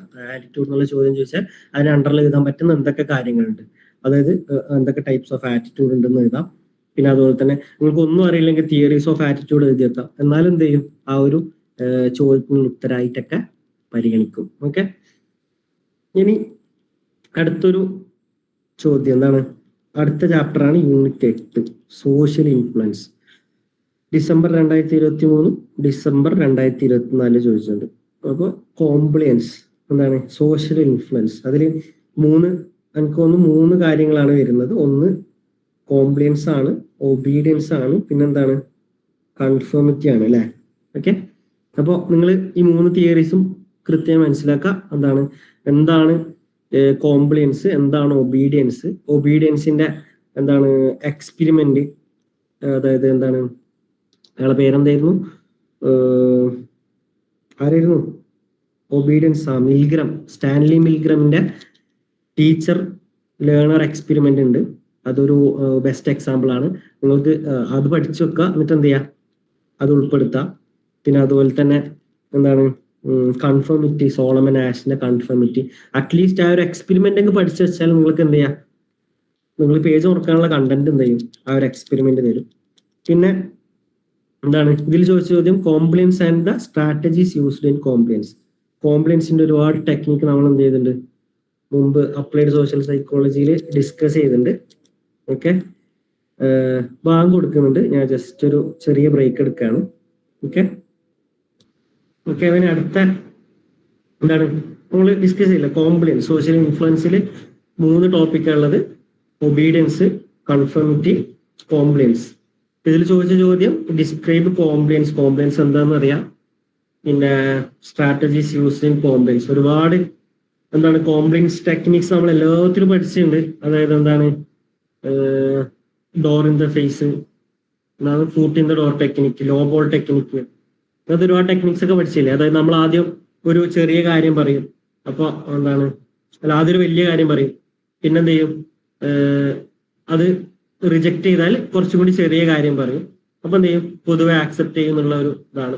പിന്നെ അത് പ്ലേയിങ് ഹാർഡ് ടു ഗെറ്റ് എന്ന് പറഞ്ഞ ഒരു ടെക്നിക്ക് ഉണ്ട്. എന്ന് പറഞ്ഞാല് ഇതാ തീരാൻ പോവാണ്, എന്നൊക്കെ, അല്ലെങ്കിൽ ഇതാ ഇവിടെ 2 മാത്രമേ ബാക്കിയുള്ളൂ എന്നൊക്കെ പറയുന്ന ടെക്നിക്സ് ആണ്. നിങ്ങൾ എന്ത് ചെയ്യാ, അതിനൊക്കെ ഓരോ എക്സാമ്പിൾ കണക്ട് ചെയ്തിട്ട് എന്ത് ചെയ്യാ, ആ തിയറീസ് ഒക്കെ മനസ്സിലാക്കി വെക്കുക. ഓക്കെ,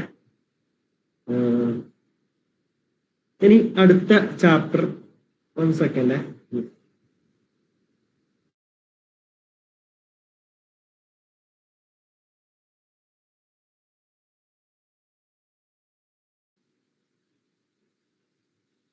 ഓക്കെ, ഇനി അടുത്ത ആണെന്ത്, അഗ്രഷൻ ആൻഡ് സോഷ്യൽ ഇൻഫ്ലുവൻസ്. അപ്പൊ അഗ്രഷനിൽ പ്രധാനമായിട്ട് പഠിക്കേണ്ടത് ഒന്ന് തിയററ്റിക്കൽ അപ്രോച്ചസ് തന്നെയാണ്. അതായത് എന്തൊക്കെ തിയറീസ് ആണ് അഗ്രഷനിൽ വരുന്നത്. ഒന്നാമത്തെ തന്നെ ബയോളജിക്കൽ അപ്രോച്ച് ആണ്. മറ്റേ എന്താണ്, ഫ്രൂയിഡിന്റെ എന്താണ് തനാറ്റോസും പിന്നെ അങ്ങനത്തെ കുറെ കാര്യങ്ങളില്ലേ, അതിലാണ് എന്താണ് തിയറീസിൽ ബയോളജിക്കൽ തിയറീസ് ഉണ്ട്, ഡ്രൈവ് റിഡക്ഷൻ, ഡ്രൈവ് തിയറീസ് ഉണ്ട്. ബയോളജിക്കൽ തിയറീസ് എന്ന് പറഞ്ഞാൽ ബയോളജിക്കലി നമ്മളെ നിലനിൽപ്പിന് എന്തൊക്കെ കാര്യങ്ങൾ ആരെങ്കിലും തടസ്സപ്പെടുത്തുന്നോ അപ്പൊ നമ്മൾ എന്ത് ചെയ്യും, അതിനെതിരെ ശബ്ദിക്കുക അല്ലെങ്കിൽ നമ്മൾ അഗ്രസീവ് ബിഹേവിയർ കാണിക്കുന്നുള്ളതാണ്. പിന്നെ അതില് വരുന്നൊരു എന്താണ്, അതിന്റെ ഈ എന്താണ് തിയററ്റിക്കൽ അപ്രോച്ചസിൽ വരുന്നൊരു തിയറിയാണ് എന്ത്, ഡ്രൈവ് തിയറി എന്ന് പറഞ്ഞാൽ നമ്മൾ എന്തെങ്കിലും ഒരു ഡ്രൈവ് ബ്ലോക്ക് ചെയ്യുകയാണെങ്കിൽ, നമ്മൾക്ക് വെള്ളം തരാണ്ടിരിക്കുക അല്ലെങ്കിൽ ഫുഡ് തരാണ്ടിരിക്കുക അല്ലെങ്കിൽ പിടിച്ച് കെട്ടിയിടൊക്കെ ചെയ്യുന്ന സമയത്ത് നമ്മൾ എന്ത് ചെയ്യും, ഒരു അഗ്രസീവ് ബിഹേവിയർ കാണിക്കും. നമ്മൾ എന്തെങ്കിലും ഒരു ഡ്രൈവ് ഉണ്ടാകുന്ന സമയത്ത് അതിനെ നമ്മൾ എന്താണ് പിടിച്ചൊക്കെയാണെങ്കിൽ അതിനെന്ത് ചെയ്യും, ഒരു റിയാക്ഷൻ കാണിക്കും അല്ലെങ്കിൽ ഒരു അഗ്രസീവ് ബിഹേവിയർ കാണിക്കും എന്നുള്ളതാണ്. പിന്നെന്താണ്, അങ്ങനെ ഒരുപാട് എന്താണ് തിയറിറ്റിക്കൽ അപ്രോച്ചസ് ഉണ്ട്. നിങ്ങൾ എന്ത് ചെയ്യാ, ജസ്റ്റ് ഒന്ന് നോക്കുക. ഓക്കെ, പിന്നെ ഇതിൽ പ്രധാനപ്പെട്ടതായിട്ട് തിയറീസ് എന്താ, സോഷ്യൽ ലേണിംഗ് അപ്രോച്ചസ് എന്ന് പറഞ്ഞാല് നമ്മള് ഒബ്സർവേഷൻ ലേണിംഗ്, അതൊക്കെ എന്താണ് ഈ സോഷ്യൽ എന്താണ് അഗ്രഷന്റെ അല്ലെങ്കിൽ അഗ്രഷനിലേക്കുള്ള തിയററ്റിക്കൽ അപ്രോച്ചസിൽ ഉൾപ്പെടുത്താൻ പറ്റും. വിക്കാരിയസ് ലേണിംഗ് എന്താണ്, റീഇൻഫോഴ്സ്മെന്റ് ആൻഡ് പണിഷ്മെന്റ്, അതൊക്കെ എന്ത് ചെയ്യാൻ പറ്റും ഇതിന്റെ അണ്ടറിൽ, അല്ലെങ്കിൽ ഒപ്പറന്റ് കണ്ടീഷനിങ് ആ സാധനം ഉണ്ടല്ലോ, അതൊക്കെ എന്ത് ചെയ്യാൻ പറ്റും ഇതിൽ എഴുതാൻ പറ്റും. പിന്നെ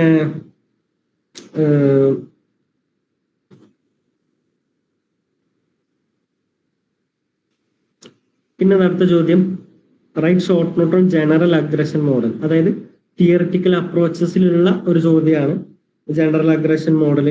പിന്നെ excitation transfer theory, frustration aggression hypothesis എന്ന് പറഞ്ഞാൽ സിമ്പിൾ ആണ്. ഒരു ഫ്രസ്ട്രേഷൻ ഉണ്ടാകുന്ന സമയത്ത് നമ്മൾ എന്ത് ചെയ്യും, ഒരു അഗ്രസീവ് ബിഹേവിയർ കാണിക്കുന്നുള്ളതാണ്. നമുക്ക് സ്ട്രെസ് ഉണ്ടാകുന്ന സമയത്ത് ആരെങ്കിലും ഒന്നുണ്ടെങ്കിൽ ചോദിച്ചാൽ നമ്മൾ എന്ത് ചെയ്യും, പൊട്ടിത്തെറിക്കും എന്നുള്ള നമ്മളൊരു ഇമോഷൻ എന്താണ് കൺട്രോൾ ചെയ്യാൻ പറ്റാത്ത സിറ്റുവേഷനിലൊക്കെ ഉണ്ടാകുന്ന എന്താണ് അഗ്രസീവ് ബിഹേവിയർ ആണെന്ത്, അല്ലെങ്കിൽ ആ ഒരു തിയറി ആണെന്ത്, ഫ്രസ്ട്രേഷൻ അഗ്രഷൻ ഹൈപ്പോത്തസിസ്. പിന്നെന്താണ് ജനറൽ അഗ്രഷൻ മോഡൽ എന്ന് പറഞ്ഞാൽ സിറ്റുവേഷണൽ ഫാക്ടറും പേഴ്സണൽ ഫാക്ടറും ഒരുമിക്കുമാണ് എന്ത് ചെയ്യുക, അഗ്രസീവ് ബിഹേവിയർ ഉണ്ടാവുക എന്നുള്ളതാണ്. നമ്മൾ ഇന്റേണൽ ഫാക്ടറും അതേപോലെ തന്നെ എക്സ്റ്റേണൽ ഫാക്ടറും എന്ത് ചെയ്യുക, നമുക്ക് അഗ്രഷൻ ഉണ്ടാക്കുന്ന ട്രിഗർ ഉണ്ടാകുന്ന സമയത്താണ് എന്ത് ചെയ്യുക, നമ്മളതിന് റിയാക്ട് ചെയ്യുക എന്നുള്ള കുറച്ച് കാര്യങ്ങൾ. ഓക്കെ, അതൊക്കെ എന്ത് ചെയ്യുക. ഇനി അടുത്തൊരു ചാപ്റ്റർ എന്താണ്, interpersonal attraction and prosocial behaviour. Okay, അപ്പൊ അതില് എന്താണ് discrete prosocial behaviour and 5 models of helping. അതായത് എന്താണ് പ്രോസോഷ്യൽ ബിഹേവിയർ, എന്താണ് പ്രോസോഷ്യൽ ബിഹേവിയർ എന്ന് പറഞ്ഞാൽ നമ്മൾ ഇങ്ങോട്ട് ഒരു എന്താണ് റിവാർഡും പ്രതീക്ഷിക്കാതെ ഹെൽപ്പ് ചെയ്യുന്നതിനാണ് എന്താ പറയാ, പ്രോസോഷ്യൽ ബിഹേവിയർ എന്ന് പറയാം. ഓക്കെ, പിന്നെ ആ ഒരു ചാപ്റ്ററിൽ എന്താണ് ഇന്റർപേഴ്സണൽ അട്രാക്ഷൻ, 2 ടൈപ്പ് ഓഫ് എന്താണ് ഇന്റേണൽ ഫാക്ടറും ഉണ്ട് എക്സ്റ്റേണൽ ഫാക്ടറും ഉണ്ട്. എന്തൊക്കെയാണ് ഇന്റേണൽ ഫാക്ടർ, ഒരാൾ ഇഷ്ടപ്പെടാൻ എന്തൊക്കെയാണ് ഇന്റേണൽ കാരണങ്ങൾ ഉണ്ടാവുക, അതുപോലെ തന്നെ എന്തൊക്കെയാണ് എക്സ്റ്റേണൽ കാരണങ്ങൾ ഉണ്ടാവുക എന്നുള്ള കാര്യങ്ങൾ. പിന്നെ അതിൽ പ്രധാനമായിട്ട് വരുന്നത് എന്താണ് പ്രോസോഷ്യൽ ബിഹേവിയർ തന്നെയാണ്. അതൊക്കെ എന്താണ് 1 വർഷം ചോദിച്ചിട്ടുള്ളൂ. എനിവേ എന്ത് ചെയ്യാം, നിങ്ങൾ ജസ്റ്റ് ഒന്ന് നോക്കി വെക്കാം. അതുപോലെ തന്നെ അത് സ്കിപ്പ് ചെയ്തിട്ട് വേറെ ചാപ്റ്റർ ഫോക്കസ് ചെയ്താലും എന്ത് ചെയ്യാൻ പറ്റും, നിങ്ങൾക്ക് നിൽക്കാൻ പറ്റും. കാരണം റാൻഡം ക്വസ്റ്റ്യൻസ് ആണ് എന്ത് ചെയ്യുന്നത്, ആ ഒരു ചാപ്റ്റർ എന്ന് എന്ത് ചെയ്യുന്നത് ചോദിച്ചത്. ഇപ്പൊ പ്രോസോഷ്യൽ ബിഹേവിയർ അതിന്റെ ഡെഫിനിഷൻസ്, എന്തൊക്കെ types of pro social behaviour ഉള്ളത്. പിന്നെന്താണ്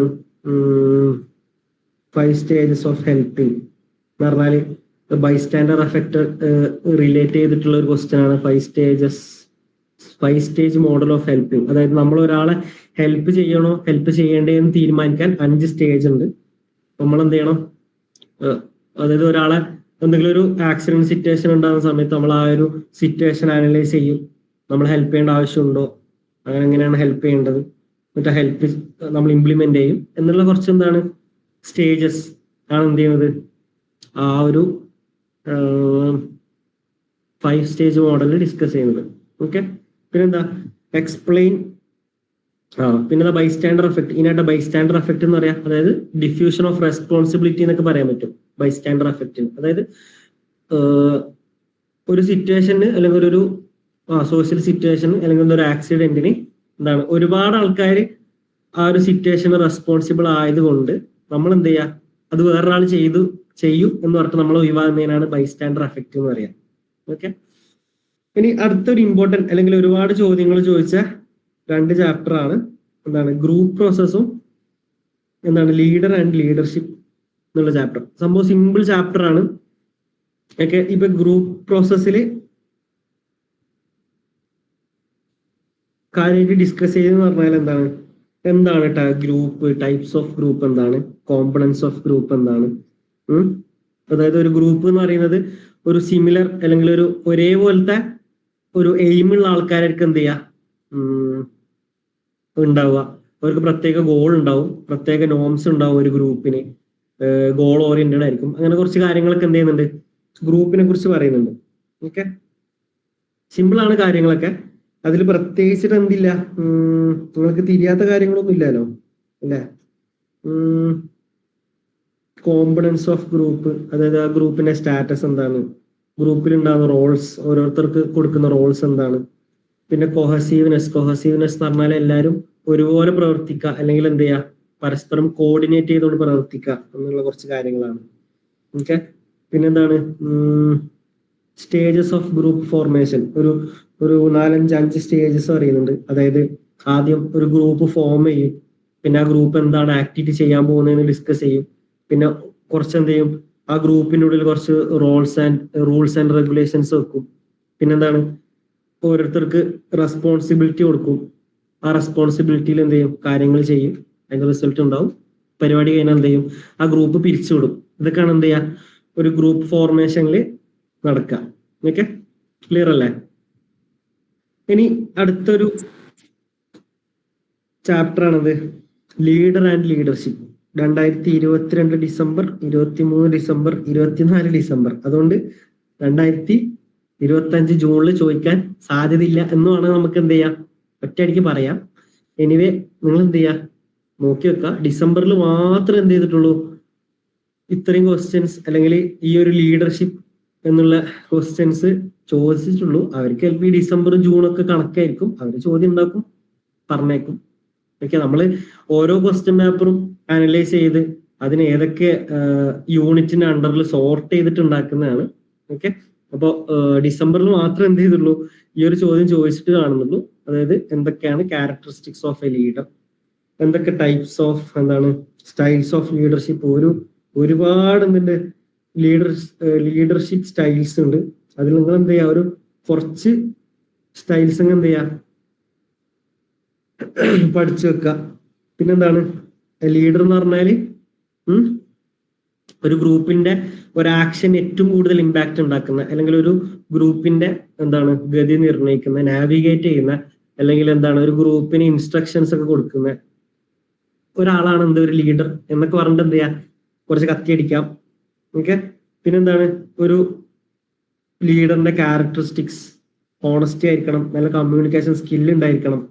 പിന്നെന്താണ് സെൽഫ് എസ്റ്റീംഡ് ആയിരിക്കണം എന്ന് പറഞ്ഞാല് എനിക്ക് പറ്റിയ പരിപാടിയാണ് ഈ ലീഡർഷിപ്പ് റോള് എന്നുള്ള ഒരു വിശ്വാസമുള്ള ഒരാളായിരിക്കണം. അല്ലെങ്കിൽ എന്ത് ചെയ്ത് ഒരു അഞ്ഞ കളി എന്നുള്ള ഒരാൾ എന്ത് ചെയ്യാൻ പറ്റില്ല, ഒരു ലീഡർഷിപ്പ് റോളിൽ എന്ത് ചെയ്യാൻ പറ്റൂല, വരാൻ പറ്റൂല എന്നുള്ളതാണ്.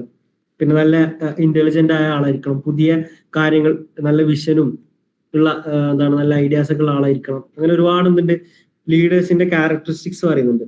പിന്നെ സ്റ്റൈൽസ് ഓഫ് ലീഡർഷിപ്പ്, ഒരുപാട് സ്റ്റൈൽസ് ഉണ്ട്. നമ്മുടെ ടെക്സ്റ്റ് ബുക്കിൽ തന്നെ എത്ര 15ഓളം സ്റ്റൈൽസ് പറയുന്നുണ്ട്. സ്റ്റൈൽസ് ഓഫ് ലീഡർഷിപ്പ് എന്തൊക്കെയാ? ഓട്ടോക്രാറ്റിക്, പാർട്ടിസിപ്പേറ്റീവ്, പിന്നെ എന്താ narcissistic, toxic leader, charismatic leadership, transformational leadership. ഏകദേശം എല്ലാം എന്താണ് ഒരുപോലത്തെയാണ്. നിങ്ങൾ അറ്റ്ലീസ്റ്റ് എന്ത് ചെയ്യുക, അതിന്റെ ഹെഡിങ് അങ്ങ് പഠിച്ചു വെക്കുക. അതിനിടയിൽ എന്തെങ്കിലുമൊക്കെ എഴുതിയാൽ മതി. ആ ഹെഡിങ് കാണുമ്പോൾ തന്നെ എന്ത് ചെയ്യും, ഈ എക്സാമിനർ നോക്കി നോക്കി പോയിക്കോളും. ഓക്കെ. പിന്നെന്താണ് role of leader in conflict resolution, 2022 December. അതൊന്ന് ജൂണിൽ ചോദിച്ചിട്ട് കാണുന്നില്ല. എന്താ വിളി, ഈ ജൂണിൽ ക്വസ്റ്റ്യൻ പേപ്പർ ഇടുന്ന സമയത്ത് ഇവർ ഈ ചാപ്റ്റർ കണ്ടിട്ടില്ലേ? എന്താ സംഭവം?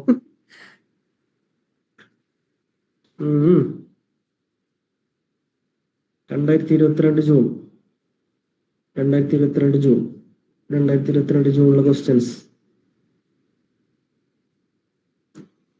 ഇല്ല. അപ്പോ ലീഡർഷിപ്പ് എന്നുള്ള ആ ഒരു ചാപ്റ്ററിന് ജൂണിൽ ക്വസ്റ്റ്യൻസ് കുറവാണ്. എന്നാലും ചോദിക്കാൻ പറ്റൂല എന്നില്ല. എന്ത് ചെയ്യാം, ചോദിക്കാം. അപ്പൊ നിങ്ങൾ എന്ത് ചെയ്യാം, പഠിക്കുന്നതാണ് ലീഡർഷിപ്പ് റെസൊല്യൂഷൻ അല്ലെ, കോൺഫ്ലിക്ട് റെസൊല്യൂഷന്റെ ടെക്നിക്സ്, എന്തൊക്കെയാണ് ലീഡർഷിപ്പിന്റെ റോൾ, കുറച്ച് കാര്യങ്ങളുണ്ട്. എന്ത് ചെയ്യാ, പഠിക്കുക. Competing, accommodating, avoiding, collaborating, compromising, win win theory എന്നൊക്കെ പറഞ്ഞ തിയറീസ് ഒക്കെ ഉണ്ട്. അതൊക്കെ എന്ത് ചെയ്യാ, ജസ്റ്റ് എഴുതി വെക്കുക. ശരിക്കും നമ്മുടെ ടെക്സ്റ്റ് ബുക്ക് എന്ന് പറയുന്നത് നിങ്ങൾക്കുള്ള ഒരു ഗൈഡാണ്. എന്ന് പറഞ്ഞാല് ശരിക്ക് ഒരു ഡിഗ്രി സ്റ്റുഡന്റ് എന്ന നിലക്ക് നിങ്ങൾക്ക് സിലബസ് ആണ് ഉണ്ടാവുക. ഇഗ്നോ നിങ്ങൾക്ക് ബുക്ക് പ്രൊവൈഡ് ചെയ്യുന്നു, വളരെ ഡീറ്റെയിൽ ആയിട്ടുള്ള എല്ലാ കാര്യങ്ങളും ഉൾപ്പെടുത്തിയിട്ടുള്ള ബുക്ക് പ്രൊവൈഡ് ചെയ്യുന്നുണ്ട്. അപ്പോൾ നിങ്ങൾ അത് നോക്കി പഠിച്ചാൽ മതി എന്നുള്ളതാണ്. അതേ സമയത്ത് തന്നെ ഒരു ഡിഗ്രി സ്റ്റുഡന്റ് അല്ലെങ്കിൽ ഒരു ഗ്രാജുവേഷൻ ലെവലിലുള്ള കുട്ടികൾ എന്ന് പറയുന്നത് ശരിക്ക് സെൽഫ് സ്റ്റഡിയാണ്. നമ്മൾ തന്നെ എന്ത് ചെയ്യുക, ഒരു മെന്റർഷിപ്പ് എടുക്കുക എന്ന് പറഞ്ഞാൽ ഏതൊക്കെ പുസ്തകങ്ങളാണ് വായിക്കേണ്ടത്, ആ പുസ്തകങ്ങളൊക്കെ റെഫർ ചെയ്യാം. നമ്മളായിട്ട് എന്ത് ചെയ്യുക, ഓരോ സിലബസിൽ കൊടുത്ത കാര്യങ്ങൾ ഐഡിയ ഉണ്ടാക്കി എടുക്കുക എന്നുള്ളതാണ് ശരിക്കും പൊതുവെ ഈ സെൻട്രൽ യൂണിവേഴ്സിറ്റികൾക്കും അല്ലെങ്കിൽ പൊതുവെ യൂണിവേഴ്സിറ്റി സിലബസ് എന്ന് പറയുന്നത് അല്ലെങ്കിൽ ഒരു സ്ട്രക്ചർ എന്ന് പറയുന്നത് അങ്ങനെയാണ്. പൊതുവെ സ്പൂൺ ഫീഡിങ് സിസ്റ്റം എന്ത് ചെയ്യില്ല, ഒരു ഡിഗ്രി സ്റ്റുഡൻസിന് ഉണ്ടാവില്ല. അപ്പൊ ടെക്സ്റ്റ് ബുക്കിലുള്ള സെയിം സാധനം തന്നെ എന്ത് ചെയ്യണമെന്നില്ല, എഴുതണമെന്നില്ല. ചില കാര്യങ്ങളൊക്കെ നിങ്ങൾക്ക് തോന്നുന്ന വെച്ചിട്ട് എന്ത് ചെയ്യാം, എഴുതാൻ പറ്റും. പക്ഷെ എന്ത് ചെയ്യരുത്, മേജർ അല്ലെങ്കിൽ വളരെ ഇമ്പോർട്ടന്റ് ആയ അല്ലെങ്കിൽ വളരെ കേട്ടുകേൾവിയുള്ള തിയറീസ് ഒന്നും എന്ത് ചെയ്യരുത്, നിങ്ങൾ എഴുതിയിട്ട് കോളാക്കരുത്. ഞാൻ മുമ്പ് പറഞ്ഞിരുന്നു, അതായത് ക്ലാസിക്കൽ കണ്ടീഷനിന്റെ അടിയിൽ BF സ്കിന്നറും ബിഹേവിയറിസ്റ്റിന്റെ അടിയിൽ വില്യം വൂഡ് എന്നൊക്കെ എഴുതിയാൽ എന്തായാലും പൊട്ടത്തെറ്റായിരിക്കും. അത് ഒറ്റയടിക്കാൻ എന്ത് ചെയ്യും, ഒരു എക്സാമിനർക്ക് തിരിയും. അപ്പൊ ബേസിക് കൺസെപ്റ്റുകളൊക്കെ എന്ത് ചെയ്യാം, നിങ്ങളെ ഇൻലൈൻ എഴുത്തിൽ എന്ത് ചെയ്യാൻ പറ്റും, പിടിപ്പിക്കാൻ പറ്റും എന്നുള്ളതാണ്. എന്നാൽ നിങ്ങൾ സൈക്കോളജിന്റെ ഇൻട്രൊഡക്ഷൻ കൊടുക്കുന്ന സമയത്തോ അങ്ങനെ ഇൻട്രോ എഴുതുന്ന സമയത്ത് നിങ്ങൾക്ക് എന്ത് ചെയ്യാൻ പറ്റും, സൈക്കോളജി റിലേറ്റഡ് ആയിട്ടുള്ള ഒരുപാട് കാര്യങ്ങൾ എന്ത് ചെയ്യാൻ പറ്റും, എഴുതാൻ പറ്റും. പിന്നെ ഞാനിപ്പോ കുറെ നേരമായി സംസാരിക്കുന്നത്. നമ്മളിപ്പോ കഷ്ടപ്പെട്ടിട്ട് എന്ത് ചെയ്യുന്നത്, 10 ചാപ്റ്ററിൽ വന്ന ചോദ്യങ്ങൾ ഡിസ്കസ് ചെയ്തു എന്ന് പറഞ്ഞാൽ 5 എക്സാമിന് വന്ന ചോദ്യങ്ങൾ ഉണ്ടായി. 5 എക്സാമിന് വന്ന ചോദ്യ പേപ്പർ നമ്മൾ അനലൈസ് ചെയ്തു, അതിനെ യൂണിറ്റ് ബേസ് ആയിട്ട് സോർട്ട് ചെയ്തു, എന്നിട്ട് ഓരോന്ന് ഏതൊക്കെ വർഷമാണ് ചോദിച്ചതെന്നൊക്കെ കൃത്യമായി നോട്ട് ചെയ്തിട്ടാണ് ശരിക്കും നമ്മളൊരു previous year question paper discussion നടത്തുന്നത്. ഇതിനു മുമ്പിൽ ഒരുപാട് പ്രിപ്പറേഷൻ ഉണ്ട്, കുറച്ചൊന്നുമല്ല. അപ്പൊ ഞാൻ ചോദിക്കുന്നത് പറഞ്ഞാല് നിങ്ങൾക്ക് ഇങ്ങനെ ഒരു സെഷൻ ശരിക്കും യൂസ്ഫുൾ ആണെന്നുണ്ടോ എന്ന് പറഞ്ഞാല്, നമ്മൾ ജസ്റ്റ് ഒരു യൂണിറ്റിലുള്ള ചോദ്യങ്ങൾ വായിക്കുന്നു, പിന്നെ അതിന്റെ ഒരു ഓവർവ്യൂ തരുന്നു, ഇങ്ങനെ പറഞ്ഞു പോകുന്നത് നിങ്ങൾക്ക് എന്തെങ്കിലും ഒരു ഉപകാരമൊക്കെ തോന്നുന്നുണ്ടോ? ആരോ മൈക്ക് ഓൺ ആക്കിയും തോന്നുന്നു. ആരായിരുന്നു? Anybody else? നമ്മളിങ്ങനെ കുറെ ദിവസമായി ഒരു previous year question paper. Yes, പറയൂ. ഉപകാരപ്പെടുന്നുണ്ട്. പലപ്പോഴും എക്സാമിന് പഠിച്ചതൊന്നും ഓർമ്മ ഉണ്ടല്ലോ, പക്ഷെ നിങ്ങൾ പറഞ്ഞ പല കാര്യങ്ങളും ഓർമ്മയിൽ വരുന്നുണ്ട്. Okay, fine. അപ്പോൾ പ്രീവിയസ് ഇയർ ക്വസ്റ്റ്യൻ പേപ്പറിന് ഇമ്പോർട്ടൻസ് ഭയങ്കരമാണ് എന്ന് പറഞ്ഞാല് നമ്മള് ടെക്സ്റ്റ് ബുക്കിലുള്ള മുഴുവൻ കാര്യങ്ങളും എന്ത് ചെയ്യേണ്ട ആവശ്യമില്ല, ശരിക്ക് പഠിക്കേണ്ട ആവശ്യമില്ല. അപ്പോൾ അതിൽ ഒരു ക്വസ്റ്റ്യൻ പേപ്പർ അനാലിസിസ് ചെയ്ത് നോക്കിയാൽ നമുക്ക് തിരിയും ഏതൊക്കെ പാർട്ട് സ്കിപ്പ് ചെയ്യാൻ പറ്റും, നമുക്ക് എന്ത് ചെയ്യാൻ പറ്റും, മനസ്സിലാക്കാൻ പറ്റും. അതേപോലെ തന്നെ എന്ത് ചെയ്യാം, ഇപ്പം റെയർ ക്വസ്റ്റ്യൻസ് മാത്രം ചോദിച്ച ചാപ്റ്റർ ഒക്കെ എന്ത് ചെയ്യാം, പറ്റ ഒഴിവാക്കാം. ഇനി ഇൻ കേസ് ചോദ്യം വരികയാണെങ്കിലും നമുക്ക് 8ൽ 5 ഓപ്ഷൻ ആണുള്ളത്, അതല്ലാത്ത 5 സെലക്ട് ചെയ്താൽ മതി. നിങ്ങൾക്ക് അറിയുന്ന ഏറ്റവും ബെസ്റ്റ് ആയിട്ട് അറിയുന്ന, ഏറ്റവും നല്ല രീതിയിലായിട്ട് അറിയുന്ന ക്വസ്റ്റ്യൻസ് ആണ് എന്ത് ചെയ്യേണ്ടത്, സെലക്ട് ചെയ്യേണ്ടത്. എനിബഡി എൽസ് എല്ലാവർക്കും ഇങ്ങനെ തന്നെ ആയിരിക്കും അല്ലേ? അതായത് നിങ്ങൾക്ക് ഉപകാരം ഉണ്ടാവും എന്ന് വിചാരിച്ചിട്ടാണ് നമ്മൾ എന്ത് ചെയ്യുന്നത്, ഇങ്ങനെ ഒരു സെഷൻസ് ഒക്കെ കണ്ടക്ട് ചെയ്യുന്നത്. നിങ്ങൾ എന്ത് ചെയ്യുക, അതിനുവേണ്ടി പ്രിപ്പയർ ചെയ്യുക. നിങ്ങളെ ഭാഗത്തു നിന്നുള്ള എഫേർട്ട് ഉണ്ടായാൽ മാത്രം എന്ത് ചെയ്യും, ഒരു മണിക്കൂർ ഇവിടെ ഇങ്ങനെ PYQ ഡിസ്കഷൻ നടത്തിയത് കൊണ്ട് നിങ്ങൾ എക്സാമിന് ജയിക്കൂല. നിങ്ങളെ ഭാഗത്തു നിന്നുള്ള കൃത്യമായ എന്ത് ചെയ്യണം, എഫേർട്ട് ഉണ്ടായിരിക്കണം. നിങ്ങൾക്ക് എന്താണ് ഇംഗ്ലീഷ് കോംപ്രഹെൻഷൻ തീരെ ഇല്ലെങ്കിൽ നിങ്ങൾ എന്ത് ചെയ്യണം, ഉണ്ടാക്കിയെടുക്കണം. എന്ന് പറഞ്ഞാല് ഇംഗ്ലീഷ് കോംപ്രഹെൻഷൻ എന്ന് പറഞ്ഞാൽ നിങ്ങൾക്ക് സ്വന്തമായി ഒരു സെന്റൻസ് എഴുതാൻ പറ്റുക, അല്ലെങ്കിൽ ഒരു പാരഗ്രാഫ്. യെസ്, പറയൂ. ആരോ എന്തോ പറയാൻ വേണ്ടി മൈക്ക് ഓൺ ആക്കിയെന്ന് തോന്നുന്നു. ഓക്കെ, എനിവേ, അപ്പൊ നിങ്ങൾ എന്ത് ചെയ്യുക, കൃത്യമായ പ്രാക്ടീസും നിങ്ങളെ ഭാഗത്തുള്ള എഫേർട്ട് ഇല്ലാണ്ട് എന്ത് ചെയ്യില്ല, ഡിഗ്രി ഏത് എക്സാം ആണെങ്കിലും നിങ്ങൾ ജയിക്കൂല എന്നുള്ളതാണ്. ഇതൊരു എൻട്രൻസ് എക്സാം ഒന്നല്ല, സാധാ ബേസിക് ഡിഗ്രി എക്സാം ആണ്. അപ്പൊ നിങ്ങൾക്ക് വിശാലമായ ചോദ്യം ഉണ്ടാവും, വിശാലമായിട്ട് എന്ത് ചെയ്യാം, ഉത്തരം എഴുതാം. മറ്റേന്താണ് എൻട്രൻസ് ഒക്കെ ചോദിക്കുന്ന പോലെ ഒബ്ജക്റ്റീവായിട്ട് ഡീപ്പായിട്ട് എന്ത് ചെയ്യേണ്ട ആവശ്യമില്ല, പഠിക്കേണ്ട ആവശ്യമില്ല. എല്ലാത്തിൻ്റെ ഒരു ഓവർവ്യൂ അറിഞ്ഞാൽ തന്നെ എന്ത് ചെയ്യാൻ പറ്റും, നിങ്ങൾക്ക് ഇംഗ്ലീഷ് കോംപ്രഹെൻഷൻ നല്ല രീതിയിൽ ഉണ്ടെങ്കിൽ നിങ്ങൾക്ക് നല്ല രീതിയിൽ എന്ത് ചെയ്യാൻ പറ്റും, എക്സാമിന് ചോദ്യങ്ങൾ അറ്റൻഡ് ചെയ്യാൻ പറ്റും എന്നുള്ളതാണ്. പിന്നെ അതുപോലെ തന്നെ നമ്മളിനി ഇപ്പൊ സൈക്യൂ ലേണിംഗിന്റെ പുതിയൊരു സെഷനിലേക്ക് ജോയിൻ ചെയ്ത കുട്ടികൾക്ക് പുതിയൊരു ഒരു ട്രെയിനിങ് സെഷൻ നമ്മൾ എന്ത് ചെയ്യുന്നുണ്ട്, കണ്ടക്ട് ചെയ്യുന്നുണ്ട്. ഇതൊരു ഇംപ്ലിമെന്റ് ചെയ്തിട്ടില്ല. നമ്മൾ ഒരു ഓഫ്ലൈൻ സെഷനിലൊക്കെ എന്താണ് വളരെ സക്സസ്ഫുൾ ആയി നടത്തിയിട്ടുണ്ട്.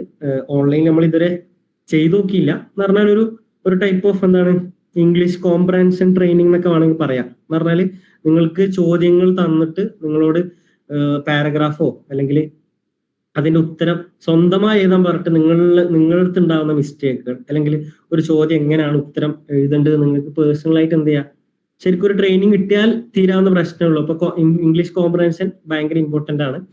ഓക്കെ, നമ്മളിപ്പോ സൈക്യൂ ലേണിംഗിന്റെ പുതിയ ബാച്ച് ഇപ്പൊ ഡിസംബർ എക്സാമിന്റെ ബാച്ചിന് ഈ ഒരു സിസ്റ്റം എന്ത് ചെയ്യുന്നുണ്ട്, നമ്മൾ ഇംപ്ലിമെന്റ് ചെയ്യുന്നുണ്ട്. ഓക്കെ, അതിന്റെ കാര്യങ്ങളും സിലബസും കാര്യങ്ങളൊക്കെ റെഡി ആവുന്നതേ ഉള്ളൂ. ഓക്കെ, നിങ്ങൾ നെക്സ്റ്റ് ഡിസംബർ ബാച്ചിലേക്ക് ജോയിൻ ചെയ്യാനുണ്ടെങ്കിൽ എന്ത് ചെയ്യുക, അഡ്മിനായിട്ട് കോൺടാക്ട് ചെയ്യാം. Okay, that's all. ഇപ്പൊ നമ്മളെ ക്ലാസ്സിന്റെ ഒരു സ്ട്രക്ചർ ഒന്നും ഞാൻ പറയേണ്ട ആവശ്യമില്ല. ഒരു ബേസിക്കൽ നിങ്ങളൊരു ഡിഗ്രി ലെവലിലേക്ക് എന്ത് ചെയ്യുക, റേസ് ചെയ്യാന്നുള്ള ഉദ്ദേശമാണ് ശരിക്കും സൈക്യൂ ലേണിംഗ് ചെയ്യുന്നത്. നിങ്ങൾക്ക് സ്പൂൺ ഫീഡ് ചെയ്യുന്ന സിസ്റ്റം അല്ല. എന്ന് പറഞ്ഞാൽ ഈച്ച് ആൻഡ് എവരി പാർട്ട് ഇങ്ങനെ പറഞ്ഞു പോകുന്നൊരു സിസ്റ്റം ആയിരിക്കൂല. വളരെ ബ്രീഫ് ടൈമിൽ എന്ത് ചെയ്യുക, ക്ലാസ്സുകളൊക്കെ കംപ്ലീറ്റ് ചെയ്യാന്നുള്ള സിസ്റ്റം ആയിരിക്കും. ഓക്കെ, നിങ്ങൾ ആ രീതിയിലാണ് ശരിക്കും ഡിഗ്രി ക്ലാസ്സുകളൊക്കെ അറ്റൻഡ് ചെയ്യേണ്ടതും പഠിക്കേണ്ടതൊക്കെ. നിങ്ങൾ സ്വന്തം എഫേർട്ടിൽ നിങ്ങൾ എന്ത് ചെയ്യണം, നോളേജ് ഉണ്ടാക്കണം എന്നുള്ളതാണ്. അല്ലാതെ പുറത്തുനിന്ന് ഒരു പ്രൊഫസർ പറയുന്ന കാര്യം അപ്പാണ് മുങ്ങിയിട്ട് എന്ത് ചെയ്യണ്ട, നിങ്ങൾ മനസ്സിലാക്കേണ്ടതല്ല. അതും കൂടി വേണം. ഒരു കൃത്യമായ ഗൈഡൻസ് എന്ത് ചെയ്യണം, ഉണ്ടായാൽ മാത്രം എന്ത് ചെയ്യാൻ പറ്റും, നിങ്ങൾക്ക് നോളേജ് ഉണ്ടാവും. അല്ലെങ്കിൽ നിങ്ങൾക്ക് ഒരു ഡിഗ്രി ഉണ്ടാവുക എന്ന് പറയുന്നത് ഒരു പേപ്പറിന്റെ വാല്യൂ ആയിരിക്കും. ഓക്കെ, സോ നിങ്ങൾ എന്ത് ചെയ്യുക, എക്സാമിന് വേണ്ടിയിട്ട് നല്ല രീതിയിൽ പ്രിപ്പയർ ചെയ്യുക. ഐ തിങ്ക് നാളെ ആയിരിക്കും നിങ്ങളെ സ്റ്റാറ്റിസ്റ്റിക്സ് സെക്കൻഡ് പാർട്ടിന്റെ ക്വസ്റ്റ്യൻ പേപ്പർ ഡിസ്കഷൻ ഉണ്ടാവുക. അപ്പോൾ സ്റ്റാറ്റി കുറച്ച് ഇമ്പോർട്ടന്റ് ആണ്, മാത്രമല്ല ചില ആൾക്കാർക്ക് ടഫും കൂടിയാണ്. നിങ്ങൾ എന്ത് ചെയ്യുക, ക്ലാസ്സിന് അറ്റൻഡ് ചെയ്യുക. 2 സെഷൻ ആദ്യം പറയാണ്, 2 സെഷനായിട്ടായിരിക്കും എന്ത് ചെയ്യുക, സ്റ്റാറ്റിന്റെ ക്ലാസ് ഉണ്ടാവുക. ഒന്നാമത്തത് തിയറീസും രണ്ടാമത്തത് കാൽക്കുലേഷൻ എന്നുള്ള രീതിയിലായിരിക്കും എന്ത് ചെയ്യുക, ക്ലാസ് ഉണ്ടാവുക. നിങ്ങൾക്ക് എന്ത് ചെയ്യുക, മാക്സിമം അറ്റൻഡ് ചെയ്യുക എന്നുള്ളതാണ്. ഓക്കെ.